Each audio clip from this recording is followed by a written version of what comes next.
Урматтуу агайын мусулман бир туугандар, ар бир күнүбүз ахиретке салыштырмалуу, миңдеген жылдан дагы баалуу. Биз өзү жашоону өткөрүш үчүн келген эмеспиз бул дүйнөгө. Жашоону куруш үчүн келгенбиз. Ахиретибизди оңдош үчүн, гүлдөтүш үчүн, улуу даражаларды, соопторду алыш үчүн бу дүйнөгө утурумдук сыноо дүйнөсүнө келгенбиз. Жараткан Аллах субханаху ва таала өзүнүн ыйык Кур'ани Каримин түшүрдү. Эң улуу пайгамбары Мухаммад саллаллаху алейхи ва салламдын таза жүрөгүнө, пайгамбарыбыз Мухаммад алейхиссалам аркылуу бул китеп бизге келди. Бул бир периштенин же бир жиндин китеби эмес. Ошондуктан Кур'ан менен таанышуу, Кур'ан менен сырдашуу, Кур'ан менен достошуу бул ибадат. Жүрөктү тазалай турган, Алла менен байланыштыра турган, түбөлүктүү бейиштен орун алып бере турган, кыямат күнү оор күндө эч кимге жардам бербеген күнү шапаат кыла турган Алланын акыркы толук китеби. Кур'анда бизге чейинки окуялар, азыркы учурдагы, өлгөндөн кийинки бейиш тозоктун ичиндеги окуялардын бардыгын өзүнө камтыган, бардык суроолорго жообу бар. Жараткан Алла Тааланын сиздерге, биздерге тартуулаган ыйык китеби.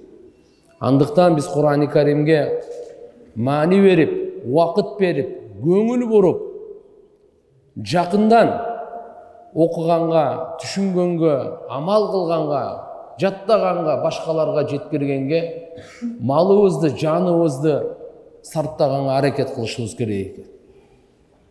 Мынакей бүгүн Шаабандын бери, Кудайым буйурса, бир айдан кийин ыйык Рамазан ай келатат. Өткөнкү Рамазан ай үйлөрдө тарави окуп, үйлөрдө орозо тутуп калдык эле. Жакшы дуа кылайлы, Аллахым баарыбызды эсен аман Рамазан айга чейин жеткирсин. Амин. Канча деген адамдын тагдырында быйылкы Рамазан жок. Аны эч ким билбейт, бизге жашыруун. Ошон үчүн пайгамбарыбыз Мухаммад алейхиссалам Ражаб, Шаабан айында я Алла береке бер, Рамазан айга жеткире көр деп дуа кылат эле. Биз азыр Шаабан айында турабыз. Демек, ыйык Рамазан айга баарыбыз таза жүрөк менен, таза ниет менен, жакшы мүнөз менен ибадаттарыбызды толуктап, Аллага шүгүрчүлүк менен кирейли. Бул мүмкүнчүлүктөрдү эч качан колубуздан чыгарбайлы. Дүнүйө ишин алдыга, аркага таштап болсун, өз учурунда ибадат, өз учурунда сабак, өз учурунда даават, өз учурунда кызмат болгону бул бизди иншалла алдыга өстүрөт тугандар. Өткөнкү сабакта Якуб пайгамбар балдарына өкүм берди эле. Баргыла, Юсуфту, Биньяминди издегиле, таап келгиле, Мисирге баргыла деп. Биньяминди Мисирде алып калды эле, Мисирдин падышасы. Бирок Юсуф пайгамбарды дагы эле издегиле деп Мисирге жөнөткөнү таң калыштуу. Атанын жүрөгү экен, сезет экен. Кээ бир учурда ыктыярсыз адамдын тилинен бир иш чыгат, Алла Таалам боло турган ишти тилинен ыктыярсыз чыгарып коет экен. Ошондой Юсуф пайгамбарды дагы Мисирден издегенге атанын тилинен ыктыярсыз чыкты бул адам. Башка балдарын жөнөттү. Бул үчүнчү сапар эле, башка балдары бардыгы барып издей турган болду. Мисирге үчүнчү жолу сапар тартышты. Аузу биллахи минаш шайтанир раджим. Бисмиллахир рахманир рахим. Фаламма дахалу алейхи қалу يا أيها العزيز مسنا وأهلنا الضر وجئنا ببضاعة مزجاة فأوفي لنا الكيل وتصدق علينا إن الله يجزي المتصدقين. Bular bardı dağı padişaha barıştı. Padişaha barıp emi birinciden dan sorap, anı sebep kılıp, anan Binyamin demi kaytarıp berin dep soramakçı oluştu da. Sebep padişah alıp kalgan da. Oşon üçün mınday deytilar. Kaçan alar ağa kelişkende padişaha varıp bargan aytıştı. O aziz zat. Padişahını aziz zat dep kayrıldı. Bizge jana üybülöbüzgө ziyan жетти açarçılıktan. Jana biz arzuvagan buyum alıp geldik. Bidaati muzjat dep koyup, arzuvagan uşunda bir nerse alıp geldik. Siz bizge dandı tolturup toluk tartıp beriңiz. Jana bizge sadaka da beriңiz.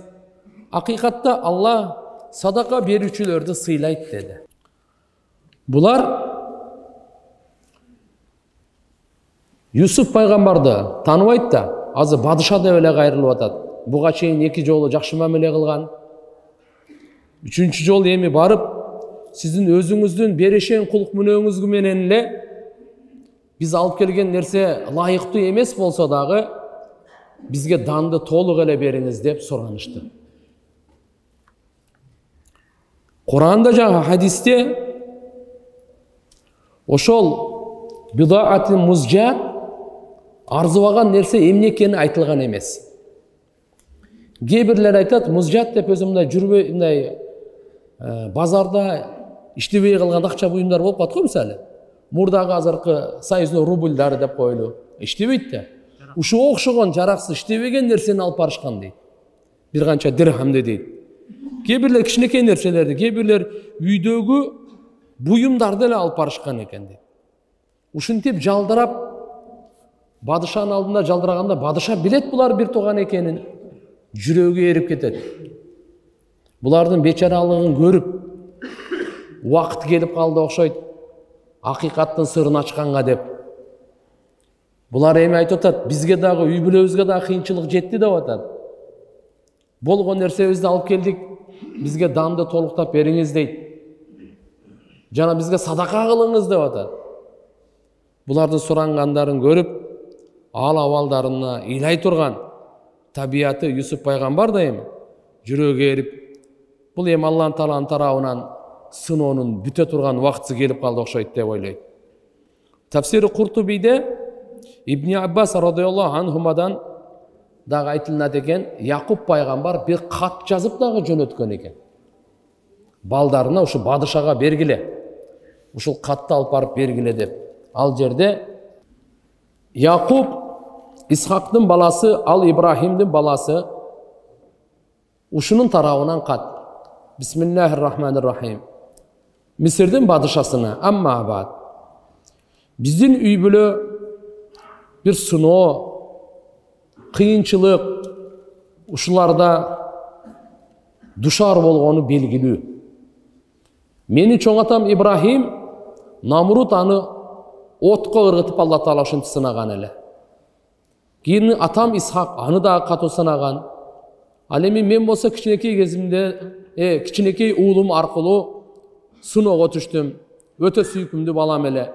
Ушуга чейин андан ажырадым. Аны эстей берип көзүмдөн ажырадым. Акыры кичинекей балам бар эле, аны дагы жоготтум. Ага ушу уурулук кылды деген жала жабуу менен дейт. Ушунчип кыйынчылыкта отурабыз. Биз болбосо пайгамбарлардын балдарыбыз. Бизде уурулук кылган болбойт. Биз уурулук кылбайбыз дагы деген ассалам деп кат жазган экен. Юсуп пайгамбар буну окуганда титиреп кетти. Атасынын каты да. Бардын көрдү. Ыктыярсыз ыйла берди. Дана сырды ача турган убакыт келди дагы. Ачаардан мурда булар менен бир таанышуу иретинде Qala hal alimtum ma fa'altum bi Yusufa wa akhihi id antum jahilun dedi. Эмне силер билесиңерби өзүңөрдүн кылганыңарды Юсуфка жана анын бир тууганына качан силер наадан экениңерди деди. Эми бир тууганына кайрылып атат. Келгенде оно тең. Билесиңерби Юсуфка жана анын бир тууганына кылган иштериңерди билесиңерби?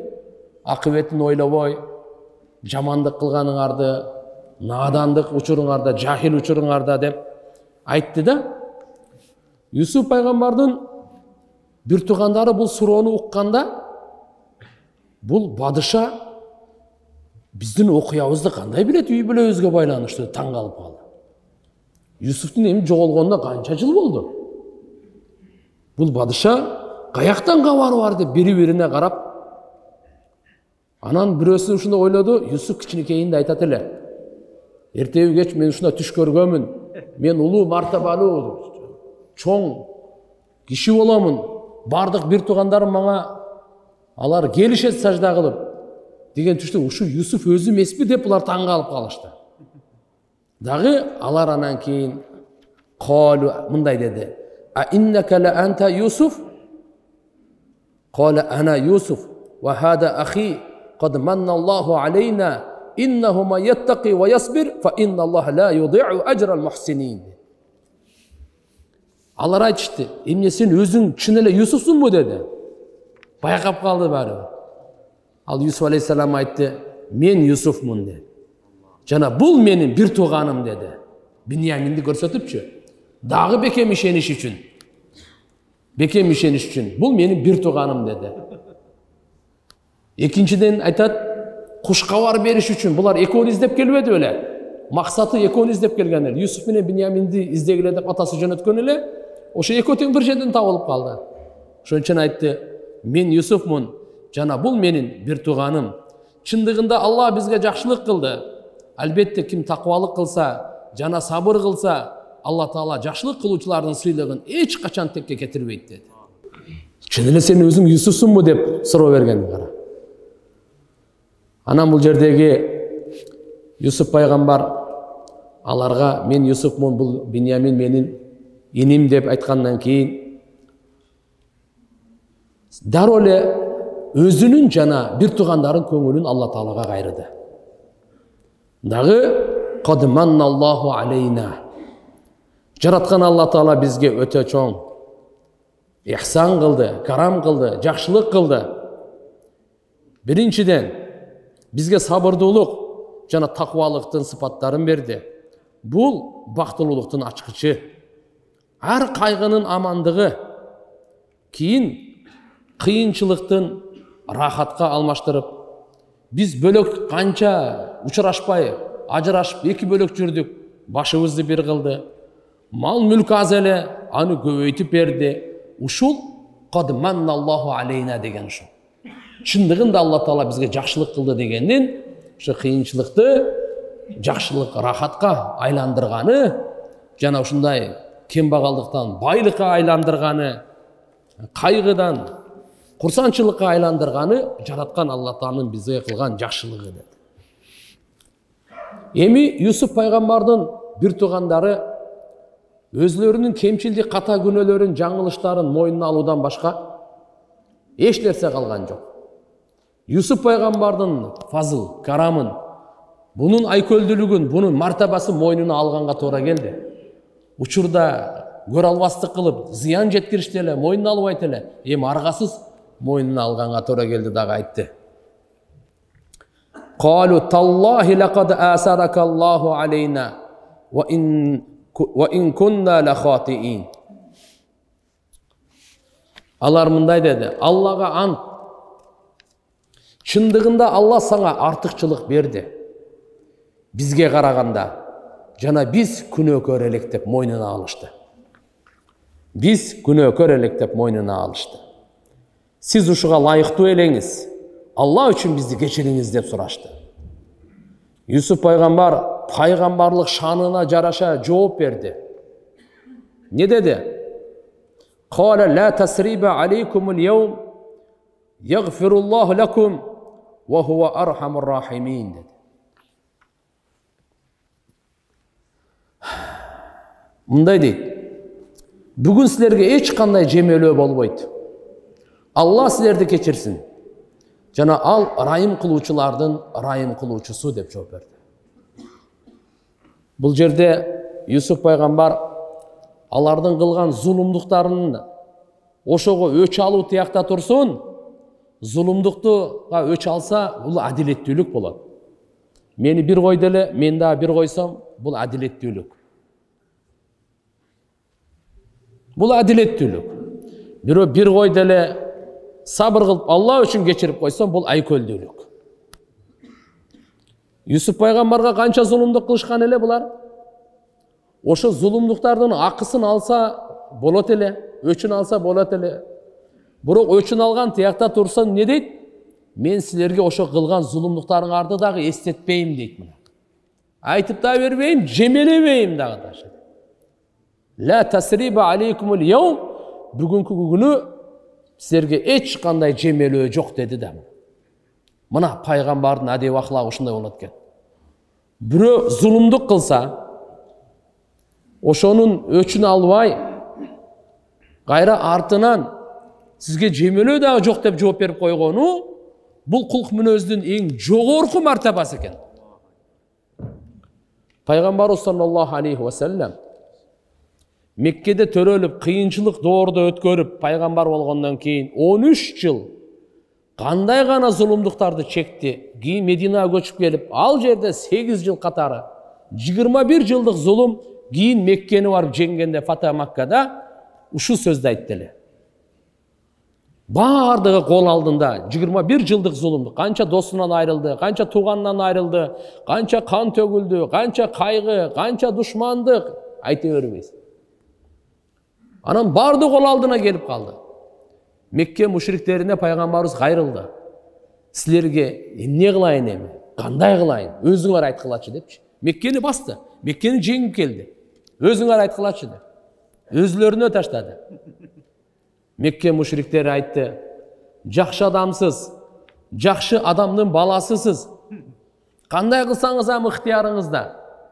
Пайгамбарыбыз өчүн алса адилеттүүлүк эле." Пайгамбарыбыз айтты, не деди? Юсуф пайгамбар бир туугандарына айткандарын силерге айтам деди. Ла тасриба алейкумул яум деген ушу сөздү. Юсуф пайгамбар бир туугандарына эмне деп айтты эле? Бүгүн мен силерди жемелебеймин. Кылган жамандыктарыңарды, зулумдуктарыңарды силерге эстетпеймин. Антумут тулака. Силер бардыгыңар бошсуңар.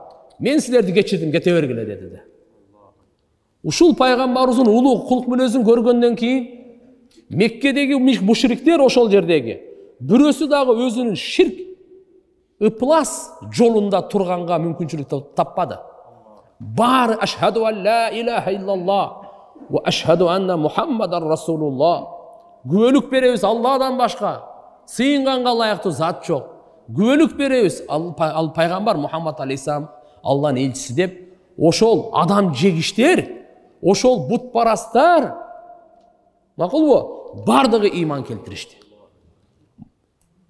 Кийинки доордо батыш айтып калат, ислам дини кылыч менен таркаган деп. Жок тууган. Ислам дини пайгамбарыбыздын кулк мүнөзү менен таркаган. Кылыч учурунда зарылчылык болгон, бир эле исламда эмес, бардык эле динде, бардык эле мамлекетте. Ал бар нерсе, жихад деген бар нерсе, коргонуу деген бар нерсе.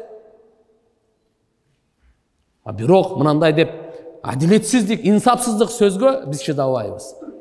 Пайгамбарыбыз Мухаммад алейхиссалам ошол жердеги 21 жылдык душмандыкты кечирүү тил менен эле айтып койгон жок да. Алгачкылардын кийинкилердин улуу кулк мүнөзүн айтып койду. Фафу амман заламак. Ким сизге зулумдук кылса кечирип коюңуз. Ахсин иля ман асаа илейк. Ким сизге жамандык кылсага жакшылык кылып коюңуз деп. Буну ким айтты? Пайгамбар саллаллаху алейхи ва саллям. Демек мына ушул жердеги айткан сөзү жана айтат: "Ягфируллаху лакум." Алла Таала силердин күнөөңөрдү кечирсин дейт, дуа берет аткара. Өзү дагы кечирип атат биринчи. Кийин Алла Таала күнөөңөрдү кечирсин. Анткени ал райым кылуучулардын эң райым кылуучусу деп жооп берди. Өкүмдөр жана жолдомолор. Бул азыркы окулган аяттарда көптөгөн өкүмдөр, маселелер, инсандын жашоосуна пайдалуу жолдомолор бар. Биринчи бул жактагы аятта тасаддак алейна, Юсуп пайгамбардын бир туугандары арзыбаган нерсе алып келип бизге толук дан бериңиз, жана бизге садака кылыңыз деп айтышты эле.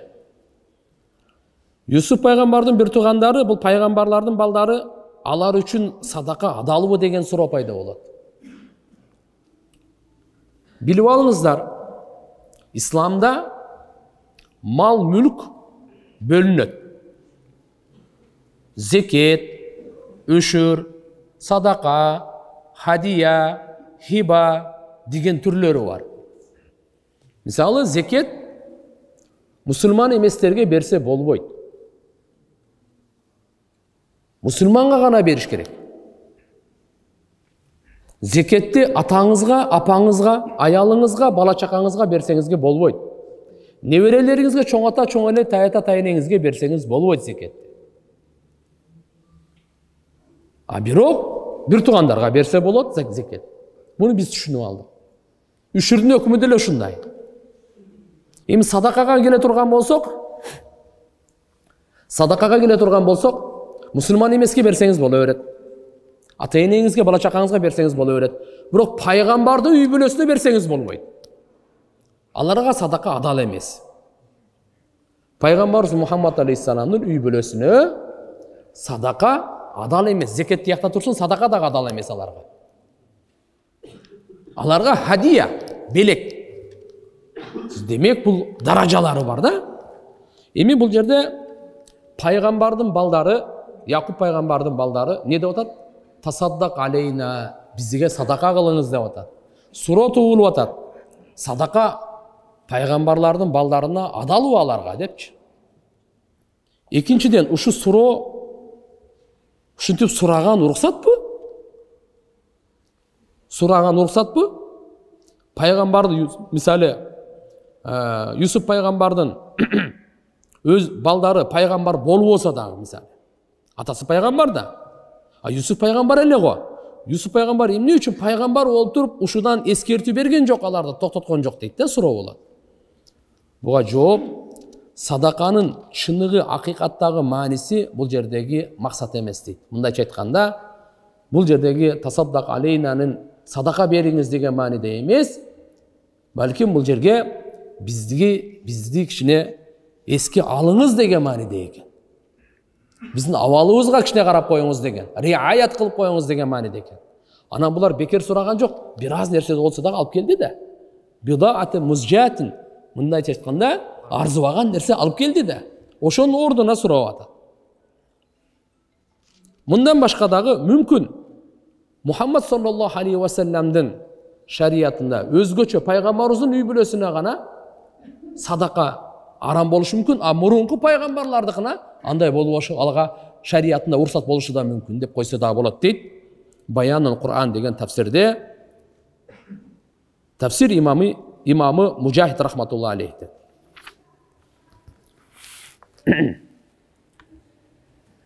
Так, Алла Таала садака берүүчүлөргө жакшы сыйлык берет деди. Инналлах яззил мутасаддикин деп. Булардын сөзү. Юсуп пайгамбардын бурадар, бир туугандарынын сөзү. Бул жерде садака бир бөлүгү бир жалпы болот экен. Бул дүйнөдө садака берсечи, Алла Таала ошо садаканын берекесинен башына келген балелерди Алла Таала, кайгыларды, кырсыктарды жок кылып коет экен туугандар. Бул мусулман болсун, мусулман эмес болсун, экөөнө тең тиеш экен да. Ахиреттеги пайдасы, ахиреттеги сообу мусулмандарга гана. Эми булар бадышаны билбейт эле. Мусулманбы, мусулман эмеспи? Ошон үчүн айтып атат: "Инналлах яззил мутасаддикин", садака берүүчүлөрдү Алла Таала жакшы сыйлайт деп, бу дүйнөнү эске алып туруп айтканы дейт да аалымдар. Себеп Юсуп пайгамбарды ага чейин билбейт да ал. Алар билбей жөн эле бадыша деп эле кайрылып атат да.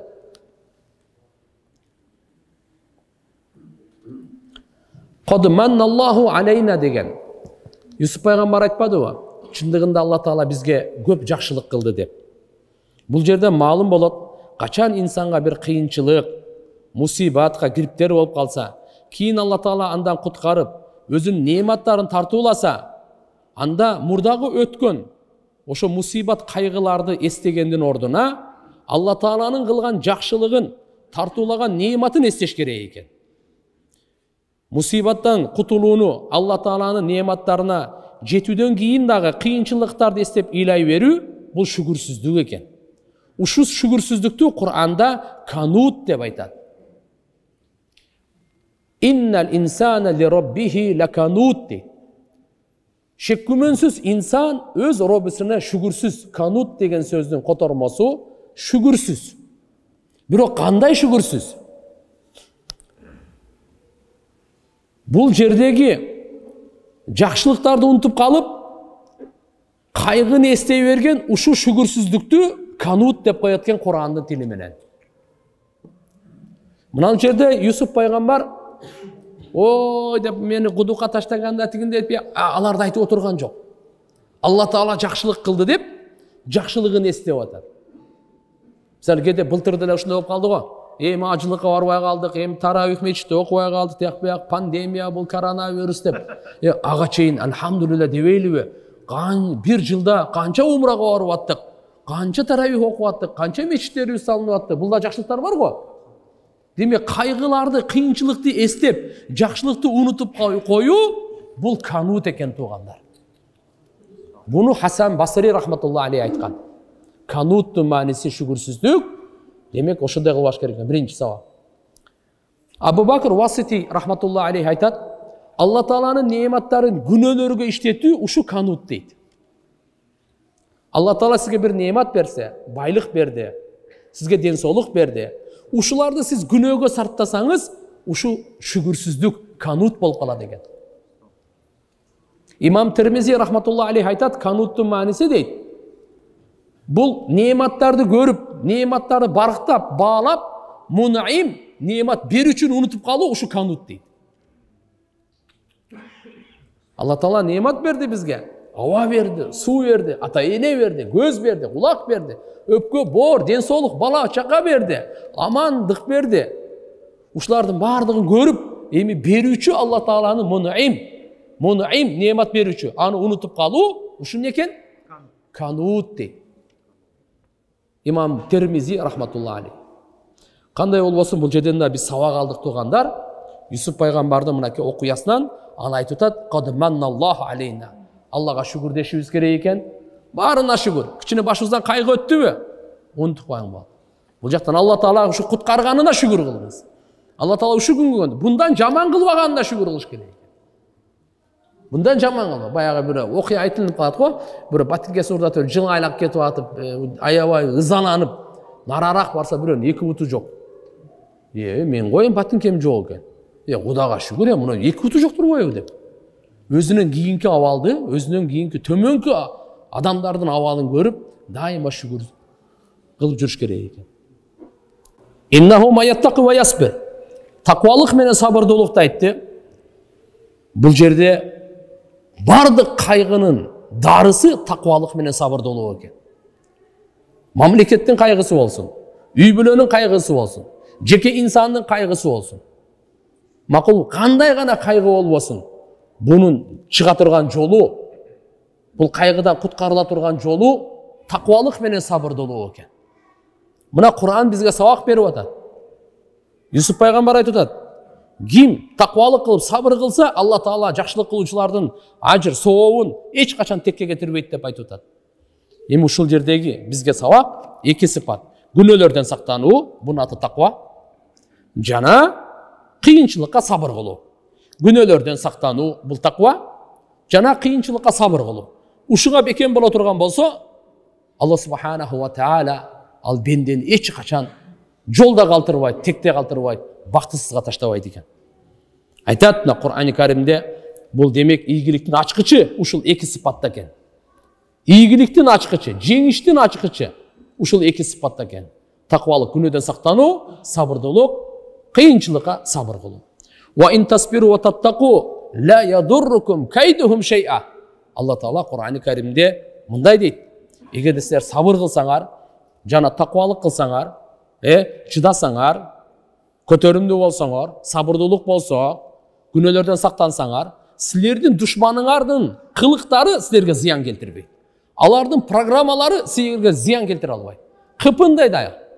Ла ядуррукум кайдухум шай'a. Кичинекей дагы сизге зыян келтире албайт. Демек мусулмандар, ар бир мусулман эркек, аял, жаш, кары, бай, кембагалы болбосун, таквалыкты жашоосуна алып келе турган, сабырдуулукту жашообузга алып келе турган болсок, жараткан Алланын уадасы. Бул уада Алла Тааланын уадасы. Душмандын зыяны тийбейт. Бул жерде дагы бир маселе болуп калат. Эми Юсуф пайгамбар мынакей биз таквалык кылдык эле, сабырдуулук кылдык эле, Алла Таала бизге ушундай кылды деген бир доого окшош болуп калбай эле турабы бу жерде? Анткени Кур'ан-ы Каримде Алла Субханаху ва Таала айтпады беле? Фала тузакку анфусакум хуа а'ламу биман иттаqa. Силер өзүңөрдүн напсыңерди, өзүңөрдү мактай бербегиле, арулап тазалай бербегиле. Алла ал билүүчүрөөк ким таквараак экенин деп. Десе жок, бул жерде Юсуф пайгамбар адын таквалык менен сабырдуулукту айтып атканы тахдис бин ни'ма деп коет. Бул дегени Алла Таала берген неъматты айтуу деген сөз. Биринчиден Алла Таала бизге таквалыктын неъматын берди, сабырдуулуктун неъматын берди. Ушудан кийин Алла Таала бардык неъматтарды тартуулады. Деген тахдисин неъмат деп коет. Неъматты ушул максатта айтса жакшы болот.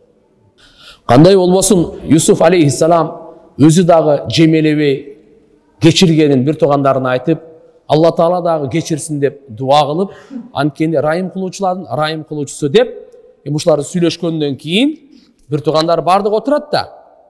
Анан Алла Субханаху ва Тааланын өкүмү менен Юсуф пайгамбар өзүнүн сырын ачты.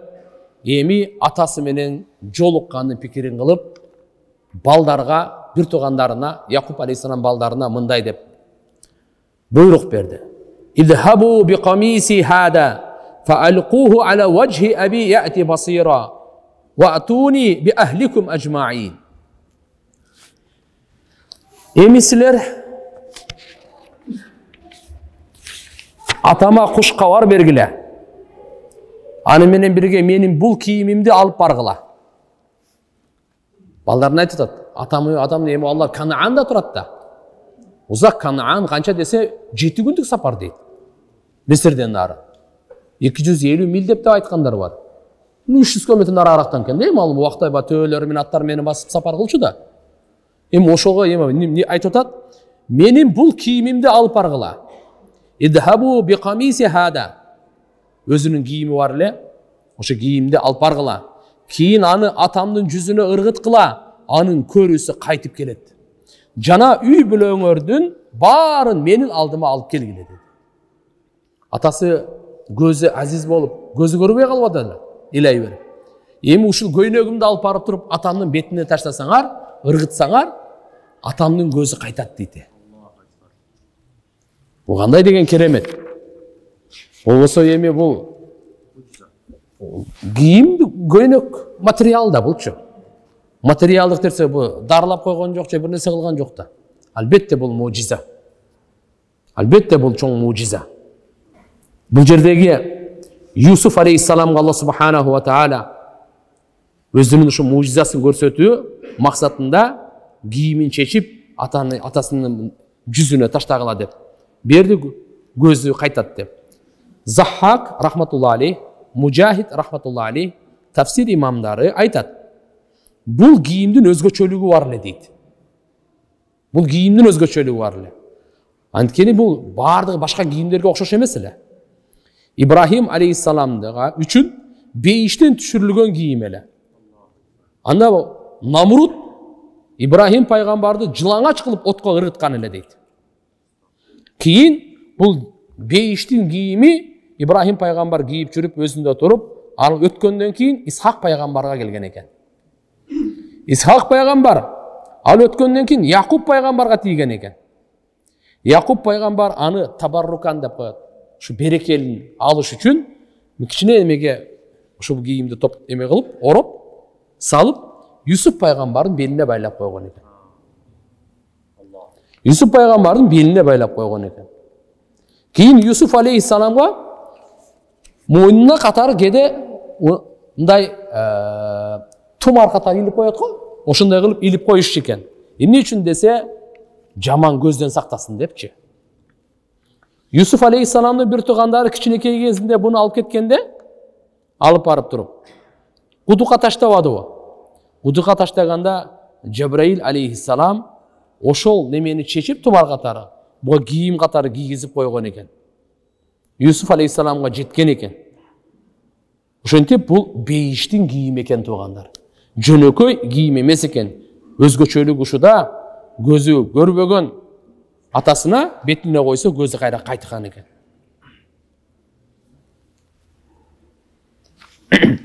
Кийин айтып атат Юсуф алейхиссалам. Баарыңарды кайра келгиле дейт. Үй бүлөңөрдүн баарын менин алдыма алып келгиле дейт. Негизги максат атасы менен жолугуу болчу. Эми атамы алып келгиле деген кичине адепсиз. Эми бадыша болсо деле баары бир ата да. Ошон үчүн үй бүлөңөрдүн баарын менин алдыма алып келгиле деп максаты ошол эле дейт. Эми атам уккандан кийин, көзү кайткандан кийин айтып атпайбы бул жерден алдын ала эле атасына жете эле ушуну бетине ырыта турган болсоңор, көзү кайтат деп атпайбы. Эми көзү кайткандан кийин баары баласына жолугам деп келет да эми. Ошо Куртуби рахматуллахи алейхи айткан экен, Юсуф пайгамбардын бир туугандарынан Яхуда деп айтпадыкпы баягы? Адамгерчиликтүүсү, ыймандуусу дегендей. Ошо айткан экен. Мен ушу кийимди мен алам дагы мен алып барам деген экен. Себеп дегенде Юсуф пайгамбар кичинекей кезинде ошо канга аралаштырып баягы башында карышкыр бөөрөлөр жеп кетти деп алып барганда ошол бала алып келген экен ошо кийимди. Эми бул алып барып атат, бул кайрадан мен алып барайын деді. Себеп дегенде ошо мен алып барганда атам аябай кайгырган эле дейт.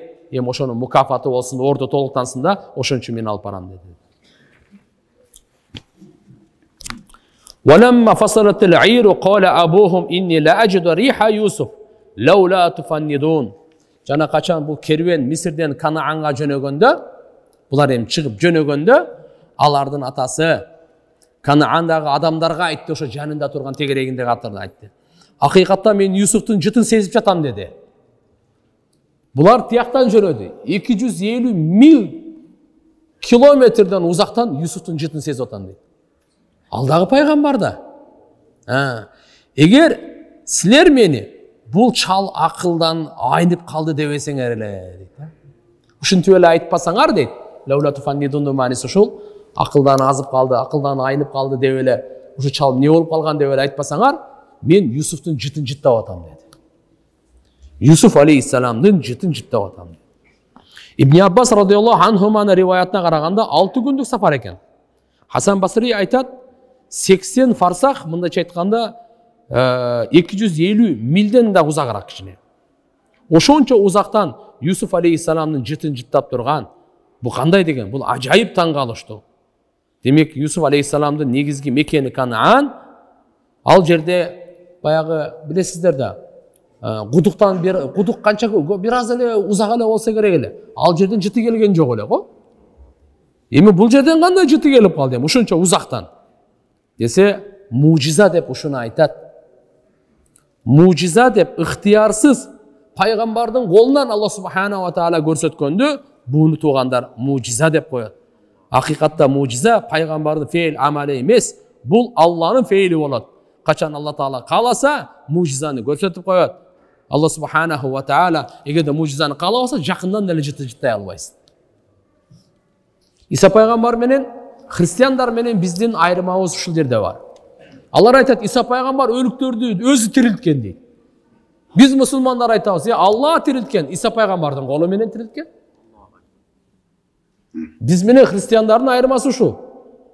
Алар Иса пайгамбар менен, бул болсо ушул туаса көзү көрүлөрдүн көзүн кайтарат эле, сакайтырат эле деп. Биз айтабыз, Алла сакайтырат эле. Иса пайгамбардын колу менен. Мынакей мусулмандын акыйдасы, мусулмандын ыйманы. Қалу, таллахи иннака лафи далаликал кадим.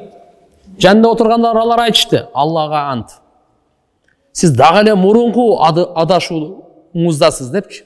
Мурда деле ушу кыялда элеңиз. Дагы эле ошол адашууда жүрөт окшойсуз деп. فَلَمَّا أَنْ جَاءَ الْبَشِيرُ أَلْقَاهُ عَلَى وَجْهِهِ فَارْتَدَّ بَصِيرًا قَالَ أَلَمْ أَقُلْ لَكُمْ إِنِّي أَعْلَمُ مِنَ اللّٰهِ مَا لَا تَعْلَمُونَ.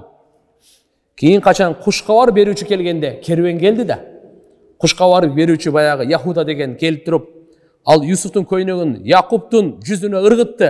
Даро көрісі қайтып келді. Ал балдарына айтты: мен сілерге айтпадым біле, мен Алла тараптан сілер білбеген нәрсені білемін деп. Көзі қайтып келді. Ошол жерде Алла субхана ва тағаланың тарауынан мен сілер білбеген нәрсені білемін деп мұрда айтқан елемін ғой деп. Ошол жерде балдардың бары не дешті? Қалу я абана, о атаке, я абана, истағфир лана дунубана, инна кунна хатиин. Алар айтышты: о атаке, біз үшін біздің күнәлөрүбүзгө Алла Тааладан кечирим сураңыз. Албетте біз катакерлерден болдук да деди. Катакерлерден болдук деди. Кала сауфа астагфиру лакум рабби иннаху хувал гафурур рахим. Якуб алейхиссалам айтты: мен жакында силер үчүн Роббимден кечирим сураймын. Анткени ал кечирүүчү, райымдуу. Сразу эле кечирим сурап койсо деле болмок эле. Неге? Кечирим сураган жок сразу. Жакында дейт сауф. Жакында сурайм. Жакында Роббимден кечирим сурайм. Бул жерде эмне үчүн ушундай деп айтып атат? Дароо эле дуа кылса болбойт беле. Уада берди жакында.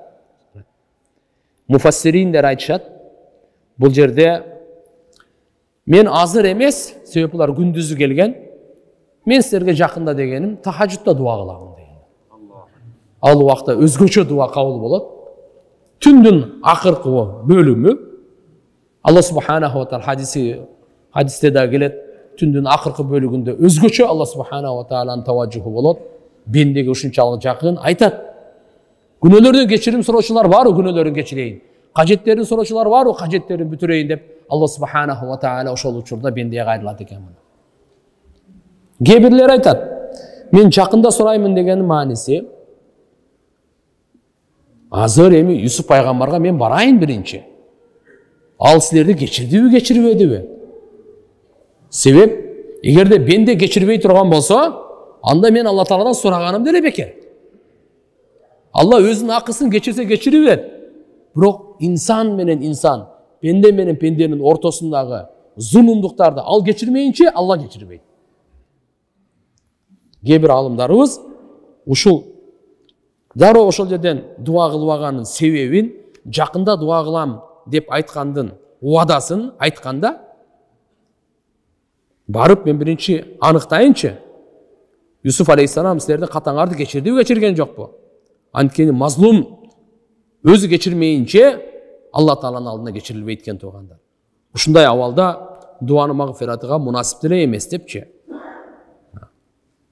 Эми хукукул ибад тоба мындай да. Тил менен эле тоба кылдым деп эле бирөөгө зулумдук кылып коюп тоба кылсаңыз, гыйбаттан, жаладан, бирөөгө зулумдук кылып коюп, бирөөнү кордоп коюп, бирөөнү сөгүп коюп, ал кечирилбейт экен тууган. Бул бенделердин укугу хукукул ибад мукаддам ала хукукилла, Алланын укугуна караганда алдын турат бул. Ошон үчүн эгерде бир нерсесин алып койгон болсок, кайтарып беришибиз керек. Же болбосо андан кечиртирип алышыбыз керек эптепчи. Эгерде бирөөнү гыйбат кылсак, ушактап койсок, жала жаап койсок, жалганга күбөлүк өтүп койсок, чакымчылык кылып койгон болсок, же болбосо текеберлик кылып, басмырлап, кордоп койгон болсок, Кудай сактасын, анда ошол адамдан кечирим сурамайынча Алла Таала кечирбейт дейт.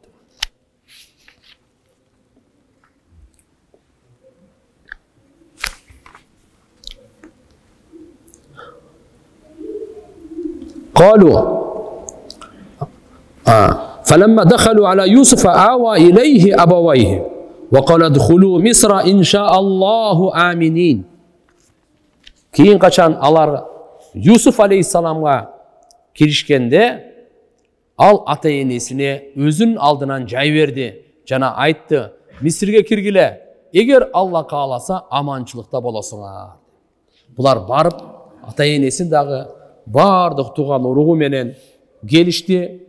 Бұл жерде айтат, кейбір риуаяттарда келеді екен, Юсуф алейхиссалам бұл бір туғандарын қайра жөнөткөндө 200 төө менен жөнөткөн экен.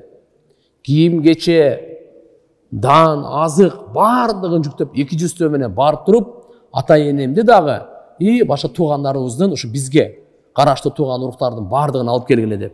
Ал канча десе, кейбир риwayatта 72 дейт, кейбир риwayatта 93 эркек аял келишкен экен.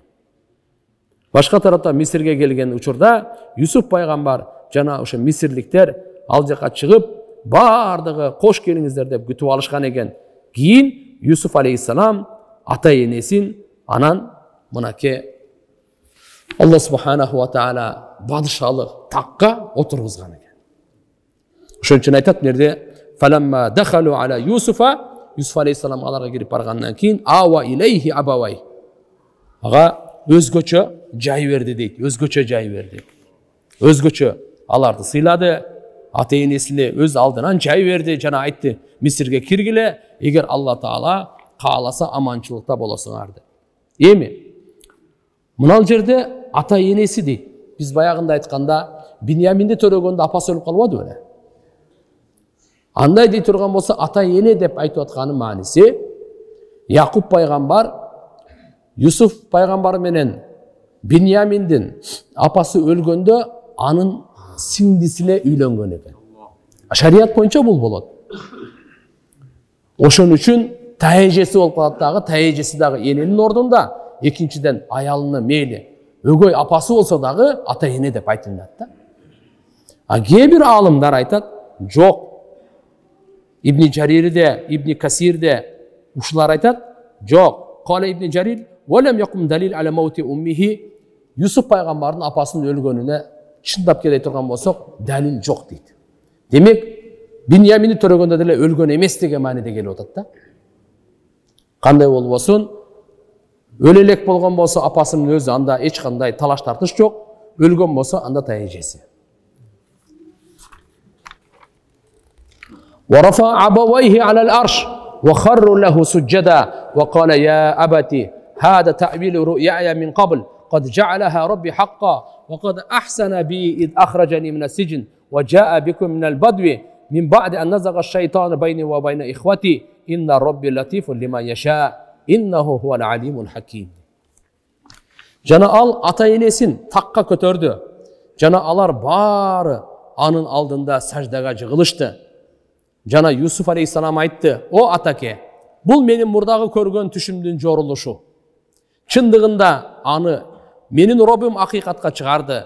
Жана ал мага жакшылык кылды. Мени зындандан чыгарган кезде, жана сиздерди кыштактан алып келгенде, шайтан менин бир туугандарымдын ортосуна бузукулук салгандан кийин дагы акыйкатта менин Роббим эмнени кааласа аны өтө кылдаттуулук менен алып барат. Албетте ал өзү билүүчү, данышман dedi. Allah.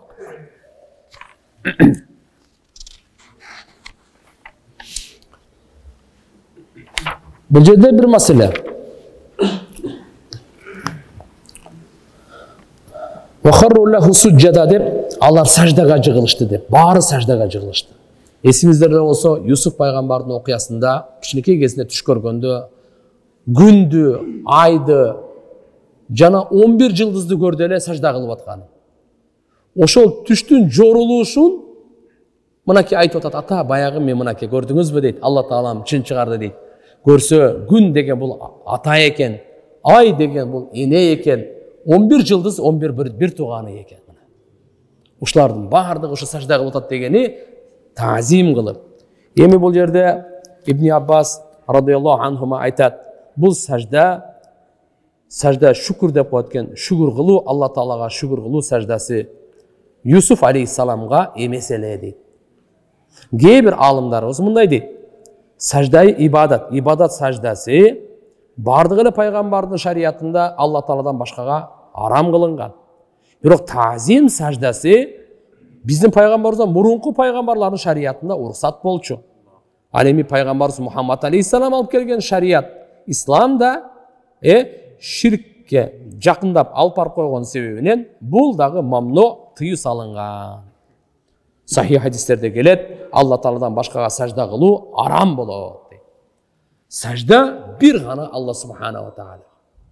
Булар тазим саждасы олардын эмесинде уруксат болгон деп айтылат экен. Өкүмдөр жана маселелер.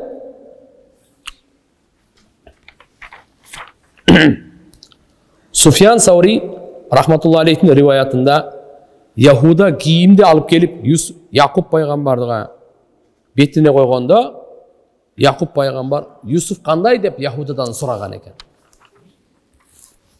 Якуб пайгамбар Юсуф кандай деп сураса, Юсуф жакшы дептир. Якуб пайгамбар айтыптыр. Мен бадыша деген экен. Бадышабы, кем багалбы, аны сурабай эле турам, анын иман амалы кандай деп сурап атам дейт. Анда Яхуда жооп берген экен. Таква, тахарат, абалын.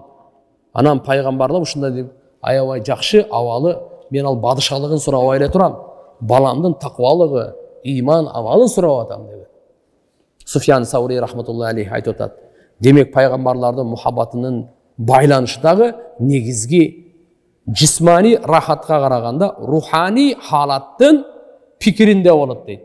Демек денеси кандай абалыго ал экинчи орунда, руху кандай абалда. Денего дене, дененин рахатына караганда рухани абал жогору турат экен. Ошондой болот. Ошон үчүн ар бир мусулман дагы ушуга ээрчишибиз керек дейт. Демек балдарыбыздын эле кийим кечесин, балдарыбыздын эле оюн күлкүсүн, курсагын, алардын машинесин, үйүн эле ойлой бербей, биринчи биз иманын, уяттуулугун, амалын, чынчылдыгын, таквалыгын ойлонушубуз керек экен деген сабак берип атат да. Демек бул баарыбызга сабак. Баарыбызда балдар, кыздарыбыз бар. Демек аларга материалдык, мадди нерселерге эле пикир кылып эле калып калбастан, алардын руханий тарбиясы кандай болуп атат деп буга дагы сөзсүз алдына ала ойлонушубуз керек.